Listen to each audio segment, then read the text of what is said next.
Okay guys, ನೋಡ್ತಾ ಇರ್ಬೋದು ಬೇಲೂರಿಗೆ 38 kilometre ಇದೆ, ಚಿಕ್ಕಮಂಗ್ಳೂರಿಗೆ 61. ಸೊ ಧರ್ಮಶಾಲೆಗೆ 115 ಕಿಲೋಮೀಟರ್. ನಾನೀಗ okay, welcome back to the new video friends. So ನಾನಿವತ್ತು ಬೆಳಗ್ಗೆ ಮಾರ್ನಿಂಗು ಒಂದು ಲಾಂಗ್ ರೈಡ್ ಹೋಗ್ತಾಯಿದ್ದೀನಿ. ಸೊ ನೋಡ್ತಾ ಇರ್ಬೋದು ಅದು ಎಲ್ಲಿಗೆ ಅಂತ ನಿಮಗೆ ಗೊತ್ತಾಗುತ್ತೆ. ಸೊ ವಿಡಿಯೋನ ಕೊನೆ ಗಂಟೆ ನೋಡಿ.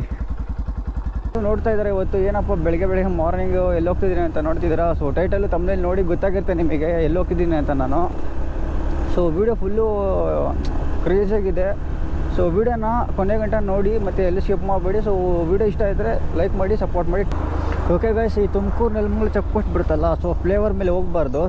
ಸೊ ಫ್ಲೇವರ್ ಕೆಳಗಡೆ ಲೆಫ್ಟ್ ಬರುತ್ತೆ. ಸೊ ಅಲ್ಲಿ ತೊಗೊಂಡ್ರೆ ಡೈರೆಕ್ಟು ಹಾಸನ್ಗೆ ಹೋಗ್ಬೋದು. ನಮ್ಮ ಹಾಸನ ಬರೋದಕ್ಕೆ ಇನ್ನು 155 ಕಿಲೋಮೀಟರ್ ಇದೆ ಹಾಸನ್ಗೆ. ಸೊ ಹಾಸನ ಹೈವೇ ಚೆನ್ನಾಗೇ ಇದೆ. ಹೈವೇ ಎಲ್ಲ ಫುಲ್ಲು ನೋಡ್ತಾ ಇರ್ಬೋದು. ಇಲ್ಲೆಲ್ಲ ದೊಡ್ಡ ಬೈಕ್ ಹಚ್ಗಳೆಲ್ಲ ಬರ್ತಾರೆ. ಇಲ್ಲಿ ಹಾಸನ ಹೈವೇಲೆಲ್ಲ ಫುಲ್ಲು ದೊಡ್ಡ ಬೈಕ್ಗಳೆಲ್ಲ ತೊಗೊಂಡಿದ್ದಾರೆ, ಫ್ಲೇ ಬೈ ಎಲ್ಲ ಕೊಡ್ತಾರೆ. ಗೈಸ್, ಹಾಸನ ಹೈವೇ ಮಾತ್ರ ಸಖತ್ತಾಗಿದೆ. ನಾನು ಅಂದ್ಕೊಂಡಿರಲಿಲ್ಲ ಈ ರೀತಿ ಇದೆ ಅಂತ. ಬಟ್ ನೋಡ್ಕೊಬನ್ನಲ್ಲ, ಇನ್ನೇನು ಹಾಸನ್ಗೆ 133 ಕಿಲೋಮೀಟರ್ ಇದೆ. ಸೊ ಆರಾಮಾಗಿ ಹೋಗ್ಬೋದು ಗೈಸ್. ಕ್ರೂಸಿಂಗ್ ಸ್ಪೀಡಲ್ಲೇ ಹೋದ್ರು ಆರಾಮಾಗಿ ನಾವು 9 ಗಂಟೆಗೆಲ್ಲ ರೀಚ್ ಆಗ್ಬಿಡ್ತೀವಿ ಹಾಸನ್ಗೆ. ಸೊ ಹಾಸನಿಂದ ನಮ್ಮ ಫ್ರೆಂಡ್ದು ಕುಂದಾಪುರ. ಸೊ ಕುಂದಾಪುರ ಒಳಗಡೆ ಅಲ್ಲ, ಕುಂದಾಪುರಿನ ಒಳಗಡೆ ಯಾವುದೋ ಒಂದು ಘಾಟ್ ಬರುತ್ತೆ ಗೈಸ್. ಘಾಟಿಂದ ಒಳಗಡೆ ಅಂತ ಹೇಳ್ದ. ಸೊ ನೋಡೋಣ ಬನ್ನಿ ಯಾವ ಥರ ಇದೆ ಅಂತ. ಸೊ ನಾನು ಫಸ್ಟ್ ಟೈಮ್ ಈ ಥರ ಲಾಂಗ್ ರೈಡ್ ಹೊಡಿತಾ ಇರೋದು. ಅಂದರೆ ಹೇಳಿದ್ನಲ್ಲ 400 ಕಿಲೋಮೀಟರ್ ಹೆಬ್ಬೋ ಅಂತ. ಸೊ ಹಂಗೆ ನಾನು ಇನ್ನೊಂದು ಫೋಕಸ್ ಮಾಡ್ತಿದ್ದೀನಿ ಗೈಸ್. ನಾನು ಏನಪ್ಪ ಅಂದರೆ ಇದು ಗಾಡಿ ಮೈಲೇಜ್ ಎಷ್ಟು ಬರುತ್ತೆ ಅಂತ ಚೆಕ್ ಮಾಡ್ತಾಯಿದ್ದೀನಿ. ನಾನೇನು ಜಾಸ್ತಿ ಪುಷ್ ಮಾಡ್ತಾಯಿಲ್ಲ, ಜಸ್ಟ್ ಒಂದು 80-90 ಹೊಡಿತಾ ಇದ್ದೀನಿ. ನೋಡೋಣ ಮೈಲೇಜ್ ಎಷ್ಟು ಬರುತ್ತೆ ಅಂತ ನೋಡ್ತೀನಿ. ಫುಲ್ ಟ್ಯಾಂಕ್ ಹಾಕ್ಸಿದ್ದೀನಿ ಗೈಸ್. ನೋಡ್ತಾ ಇರ್ಬೋದು ನಾಯಿಗಳು ಹೆಂಗೆ ಬರುತ್ತೆ ಇಲ್ಲಿ. ಸೊ ಹುಷಾರಾಗಿರಬೇಕು ಇಂಥ ಟೈಮಲ್ಲಿ, ಇಲ್ಲ ಅಂದರೆ ಸ್ವಲ್ಪ ಡೇಂಜರ್ ಗೈಸ್. ಸೊ ರೋಡ್ ಮಾತ್ರ ಸಖತ್ತಾಗಿದೆ. ಮತ್ತು ಓಕೆ, ನೀವೆಲ್ಲಿ ಈ ವಿಡಿಯೋ ಯಾರ್ಯಾರು ಹಾಸನಿಂದ ನೋಡ್ತಾ ಇದ್ದೀರೋ ಅವರೆಲ್ಲ ಕಮೆಂಟ್ ಮಾಡಿ. ಮತ್ತು ಚಾನಲ್ಗೆ ಹೊಸಬ್ರು ಆಗಿದ್ದರೆ ಲೈಕ್ ಮಾಡಿ, ಶೇರ್ ಮಾಡಿ ಮತ್ತು ಸಬ್ಸ್ಕ್ರೈಬ್ ಮಾಡಿ.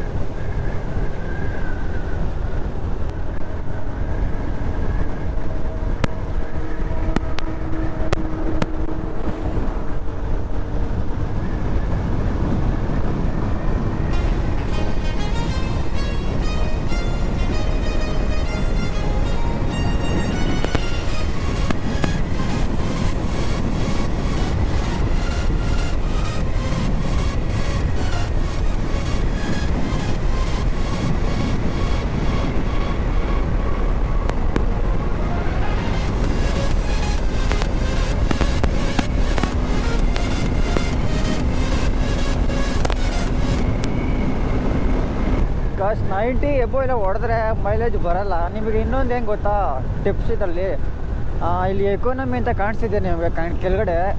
ಸೊ ನಿಮಗೆ ಕ್ಯಾಮ್ರಾದಲ್ಲಿ ಜೂಮ್ ಮಾಡೋಕ್ಕಾಗಲ್ಲ, ಕಾಣಿಸ್ತಿದೆ ನೋಡಿ. ಅಲ್ಲಿ 70 ಒಳಗಡೆ ಇದ್ದರೆ ಅಲ್ಲಿ ಎಕಾನಮಿ ಇದೆಯಲ್ಲ, ಅಷ್ಟರಲ್ಲಿ ಹೋದರೆ ಮಾತ್ರ ಮೈಲೇಜ್ ಬರುತ್ತೆ. ಸೊ 80 ಎಬೋ ಅಂದರೆ 90 ಎಲ್ಲ ಹೊಡೆದ್ರೆ, 100 ಮೇಲೆ ಹೊಡೆದ್ರೆ ಮೈಲೇಜ್ ಎಲ್ಲ ಅದೇ. ನಾನು ಗೆಸ್ ಮಾಡಿಲ್ಲ, ಒಂದು 40 ಬರ್ಬೋದು ಅಂದಾಜಾಗೆ. ಸೊ ನಾವು ಎಕಾನಮಿಯಲ್ಲಿ ಹೊಡೆದ್ರೆ ಆರಾಮ್ಸಾಗೆ ಒಂದು 50 ಅಂತೂ ಬರುತ್ತೆ ಗೈಸ್. ಮೋಸ ಅಂತೂ ಇಲ್ಲ ಪಕ್ಕ. ಸೊ ಜಾಸ್ತಿ ಎಲ್ಲ ಪುಷ್ ಮಾಡಲ್ಲ ನಾನು. ಸೊ ಎಂಜಾಯ್ ಮಾಡ್ಕೊಂಡು ಹೋಗ್ತಿದ್ದೀನಿ ರೈಡ್ನ. ಒಂದು ನಾರ್ಮಲ್ ಸ್ಪೀಡ್ 80 to ಒಂದು 90ಯಲ್ಲಿ ರೈಡ್ ಮಾಡ್ಕೊಂಡು ಹೋಗೋದು. ಸೊ ಎಷ್ಟೋ ದಿನಗಳಾಯಿತು ಗೈಸ್ ಈ ಥರ ಲಾಂಗ್ ರೈಡ್ ಮಾಡಿ. ಮತ್ತು ಬ್ಯಾಕ್ ಟು ದ ರೋಡ್ ಒಂಥರ ಏನೋ ಖುಷಿ ಆಗ್ತಿದೆ. ಮತ್ತು ಇನ್ನೊಂದು ಏನಪ್ಪ ಅಂತ ಅಂದರೆ ಅಂದರೆ ಆಫ್ಟರ್ ಲಾಂಗ್ ಡೇಸ್ ಬ್ಯಾಕ್ ಅಲ್ಲ ರೈಡ್ ಹೋಗ್ತಾ ಇರೋದು, ಒಂಥರ ಭಯ ಇರುತ್ತೆ. ಅಂದರೆ ಯಾಕೆಂದರೆ ಆ ಕನ್ಸಿಸ್ಟೆನ್ಸಿ ಇರುತ್ತಲ್ಲ ಗೈಸ್, ಅದ್ರದ್ದು ಸ್ವಲ್ಪ ಗ್ಯಾಪ್ ಬಿಟ್ಟರೆ ಒಂಥರ ಏನೋ ಜರ್ಕ್ ಹೊಡಿಯೋ ಥರ ಆಗುತ್ತೆ, ಅಂದರೆ ಭಯ ಆಗುತ್ತೆ. ಸೊ ರೆಗ್ಯುಲರಾಗೆ ರೈಡಿಂಗ್ ಹೋಗ್ತಾ ಇದ್ದರೆ ರೆಗ್ಯುಲರ್ ಆಗಲ್ಲ ಗೈಸ್. ತಿಂಗಳಿಗೆ ಒಂದೊಂದು ಆ ರೀತಿ ಹೇಳ್ತಾ ಇರೋದು, ತಿಂಗಳಿಗೆ ಒಂದೊಂದು ರೈಡ್ ಹೋಗ್ತಾಯಿದ್ದು ಆರಾಮ್ಸಾಗಿ ಒಂಥರ ಏನು ಅಷ್ಟೊಂದು ಭಯ ಆಗೋಲ್ಲ, ಆರಾಮಾಗಿ ಹೋಗ್ಬೋದು. ಯಾಕಂದರೆ ಆ ಸ್ಕಿಲ್ ಇರುತ್ತಲ್ಲ, ಒಂದು ನಾಲೆಜ್ ಬಂದಿರುತ್ತೆ, ರೋಡ್ ಬಿಹೇವಿಯರ್ ಎಲ್ಲ ಗೊತ್ತಾಗಿರುತ್ತೆ, ಯಾವ ರೀತಿ ಇರುತ್ತೆ ರೋಡ್ ಕಂಡೀಷನ್ಸ್ಗಳೆಲ್ಲ ಅಂತ ಗೊತ್ತಾಗುತ್ತೆ. ಸೊ ನೋಡ್ಬೋದು. ಒಟ್ಟಿನಲ್ಲಿ ಗ್ರೂಪ್ ರೈಡ್ ಆಗೋದಲ್ಲಿ ಒಂಥರ ಅಡ್ವಾಂಟೇಜಸ್ಸು ಇದೆ. ಸೋಲೋ ರೈಡಲ್ಲಿ ಹೋಗೋದು ಒಂಥರ ಮೈನಸ್ಸೇ ನಾನು ಹೇಳೋದು. ಯಾಕಪ್ಪ ನೆಗೆಟಿವ್ ಅಂತ ಹೇಳ್ತೀನಿ ಕೇಳಿ.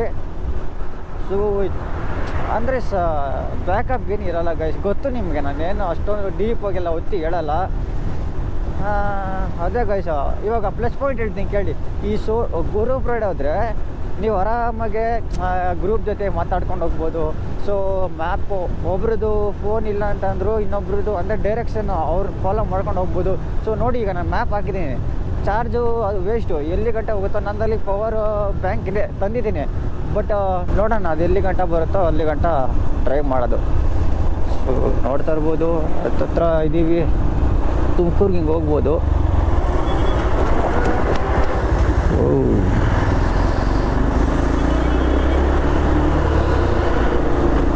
ಗುರು, ನಂಗೆ ಗೊತ್ತೇ ಇರಲಿಲ್ಲ ಈ ಕಡೆ ತುಮಕೂರು ಹೋಗ್ತಾರೆ ಅಂತ. ನಾನೇ ಫಸ್ಟ್ ಟೈಮ್ ನೋಡ್ತಾ ಇರೋದು. ಅಲ್ಲಿ ಬೋರ್ಡ್ ಹಾಕಿದ್ರು ತುಮಕೂರು ಅಂತ.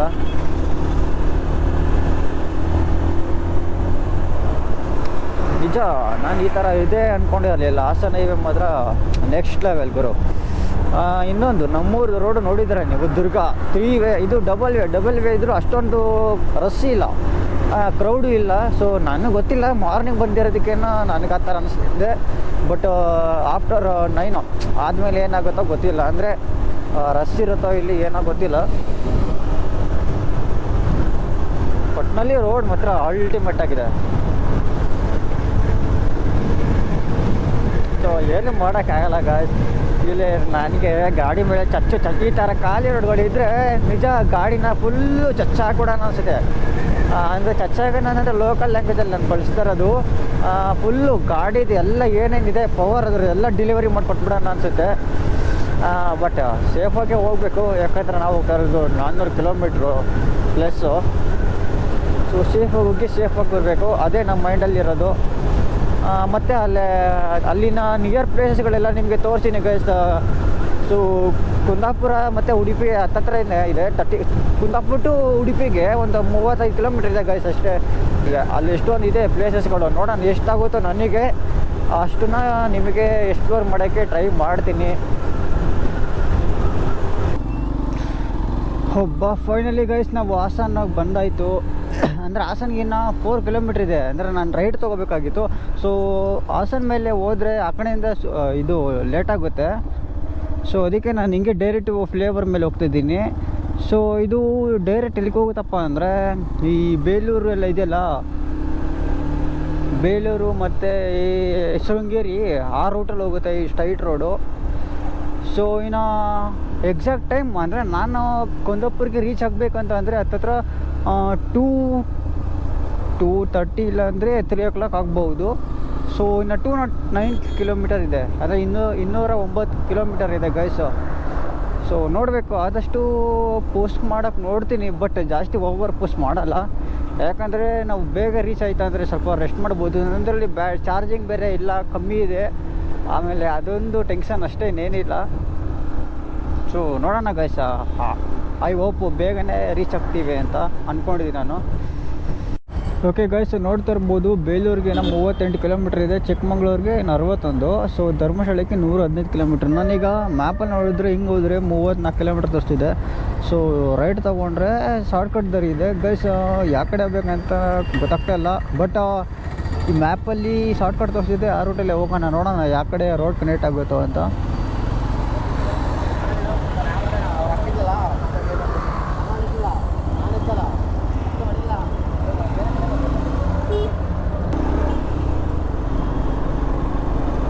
ಓಕೆ, ನಾನು ರೈಟ್ ತೊಗೊಂಡಿದ್ದೀನಿ, ಏನೋ ಶಾರ್ಟ್ಕಟ್ದಾಗ ಇರ್ಬೋದು. ಸೊ ಅದಕ್ಕೋಸ್ಕರ ಹಂಗೆ ಹೋದರೆ ಲಾಂಗ್ ಆಗುತ್ತೆ ಗೈಸ್, ಅದಕ್ಕೆ ನಾನು ಮ್ಯಾಪಲ್ಲಿ ಅದು ಡೈರೆಕ್ಷನ್ಗೆ ಹೋಗಿಲ್ಲ. ಸೊ ಇಲ್ಲಿ ರೈಟ್ ತೊಗೊಳ್ಳಿ ಅಂತ ತೋರಿಸ್ತಿದ್ದೆ, ಶಾರ್ಟ್ಕಟ್ ದಾರಿಲಿ ಹೋಗ್ತಾ ಇದ್ದೀನಿ ಗೈಸ್. ನೀವು ನೋಡ್ತಾ ಇರ್ಬೋದು, ನಾನು ಹೈವೇಗೆ ತೊಗೊಂಡಿಲ್ಲ. ಹೇಗಪ್ಪ ಅಂತಂದರೆ ಈ ಹಾಸನ ಇದೆಯಲ್ಲ, ಹಾಸನ ಒಳಗಡೆ ಬಂದಿದ್ದೀನಿ, ಹಳ್ಳಿ ರೋಡು. ಸೊ ವಿಲೇಜ್ ರೋಡಲ್ಲಿ ಸ್ವಲ್ಪ ಎಕ್ಸ್ಪೀರಿಯೆನ್ಸ್ ಮಾಡೋಣ, ರೋಡ್ ಕಂಡೀಷನ್ಸ್ ಯಾವ ಥರ ಇದೆ ಅಂತ. But okay but patches road ಇದೆ, ಎತ್ತೆತ್ತಾಗುತ್ತೆ, ಏನೂ ಮಾಡೋಕ್ಕಾಗಲ್ಲ.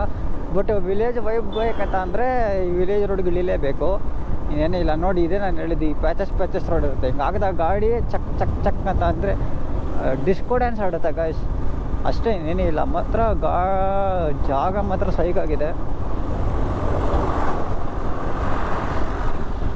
ಸೊ ನೋಡಿ ಹೆಂಗೆ ಎತ್ತೆತ್ತಾಗುತ್ತೆ ಅಂದರೆ ಬೌನ್ಸ್ ಆಗುತ್ತೆ ಗಾಡಿ, ಒಂಥರ ಮಜಾ ಇದೆ ಇದು ಈ ವಿಲೇಜ್ ವೈಫಲ್ಲಿ. ಬಟ್ ಆದರೂ ಸ್ವಲ್ಪ ಬಿಸಿಲಿದೆ, ಏನು ಮಾಡೋಕ್ಕಾಗಲ್ಲ, ಚೆನ್ನಾಗಿದೆ. ಆದರೂ ಇನ್ನು ಈ ಸೈಡ್ ಮಾನ್ಸೂನ್ ಸೈಡ್ ಬಂದುಬಿಟ್ರೆ ಅಂತ ಎವರ್ಗಿನಾಗಿರುತ್ತೆ ಫುಲ್ಲು. ಈಗಲೇ ಈ ಥರ ಇದೆ ಸಮ್ಮರಲ್ಲಿ.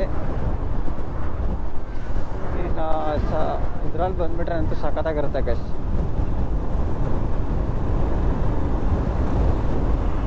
ಚಿಕ್ಕಮಂಗ್ಳೂರಿಗೆ ಹೋಗ್ಬಿಡ್ತಿದೆ. ಸೊ ಚಿಕ್ಕಮಂಗ್ಳೂರು ಮೇಲಿಂದನೂ ಹೋಗ್ಬೋದು, ಬಟ್ ದೂರ ಆಗುತ್ತೆ. ಲೇಕೆಲ್ಲ ನೋಡ್ತಾ ಇರ್ಬೋದು ಯಾವ ರೀತಿ ಇದೆ ಅಂತ, ಸಖತ್ತಾಗಿದೆ. ಸೊ ರೈಟಲ್ಲಿ ಲೇಕು, ಲೆಫ್ಟಲ್ಲಿ ಕೊಕೊನೆಟ್ ಟ್ರೀಸ್ಗಳು, ಏನು ಚಿಂದಿ ಗುರು ಕಾಂಬಿನೇಷನ್ಸು ಸಖತ್ತಾಗಿದೆ ಗೈಸು. ನಿಜವಲ್ಲೂ ಬಂದಿದ್ದಕ್ಕೂ ಬರ್ತಿದೆ ಇದು ರೈಡು. ಬಟ್ ಇಲ್ಲೇ ಅದೇನೋ ಅಂತಾರಲ್ಲ, ಹೋಗೋ ಜಾಗಕ್ಕಿಂತ ಹೋಗ್ತಿರೋ ಜಾಗನೇ ಇಷ್ಟ ಆಗುತ್ತೆ. ಸಾರಿ, ಹೋಗೋ ದಾರಿನೇ ಇಷ್ಟ ಆಗುತ್ತೆ. ಎರಡು ಒಂದೇ ಮೀನಿಗೆ, ಬಟ್ ಬೇರೆ ಬೇರೆ ಅರ್ಥ ಆಗುತ್ತೆ. ಗೊತ್ತಾ, ಮಲ್ಪೆ ಬೀಚ್ ಮತ್ತು ಮರವಂತೆ ಅದೇನು ಗುರು, ಆ ಕಡೆ ಅರೇಬಿಯನ್ ಸಿ, ಈ ಕಡೆ ಲೇಕು, ಮಧ್ಯದಲ್ಲಿ ಹೈವೇ, ಏನು ಕಾಂಬಿನೇಷನ್ ಅಲ್ಲ, ಡೆಡ್ಲಿ ಕಾಂಬಿನೇಷನ್ ಮಾತ್ರ. ಸೊ ನೋಡೋಣ. ಇವತ್ತು ಹೋಗಲ್ಲ ನಾನು ಅಲ್ಲಿ ಮರವಂತೆಗೆ ಮತ್ತು ಮಲ್ಪೆಗೆ.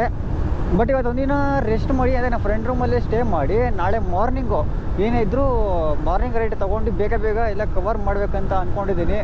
ನಾಳೆ ವಿಡಿಯೋ ಫುಲ್ಲು ಎಕ್ಸೈಟಿಂಗ್ ಇರುತ್ತೆ ಮತ್ತು ಕ್ರೇಜಿಗಿರುತ್ತೆ. ಸೊ ಎಲ್ಲರೂ ಆನ್ ಮಾಡಿ ಇಟ್ಕೊಳ್ಳಿ ನೋಟಿಫಿಕೇಷನ್ನ ಎಲ್ಲರೂ, ಮತ್ತು ಲೈಕ್ ಮಾಡಿ. ವಿಡಿಯೋಗೆ ಇಷ್ಟ ಆಯಿತು ಅಂದರೆ ಸಬ್ಸ್ಕ್ರೈಬ್ ಮಾಡಿ. ಗುರು ಲೊಕೇಶನ್ ನೋಡು ಗುರು ಯಾವ ರೀತಿ ಇದೆ, ಸೈಕೋ ಅಲ್ಲ.